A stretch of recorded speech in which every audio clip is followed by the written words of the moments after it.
ప్రతి చరణము వెంట పల్లవి ఉన్నట్లే ప్రతి క్షణమున నీవు పలుకరించావు.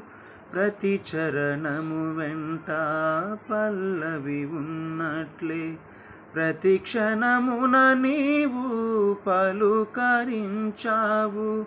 ప్రతికూలమైన పరిస్థితులన్నీయు కనుమరుగైపోయేనే.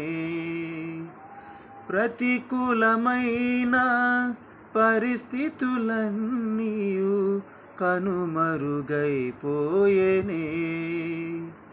నీ కృప నిత్యముండును, నీ కృప నిత్య జీవము, నీ కృప వివరింప నా తరమా యేసయ్యా.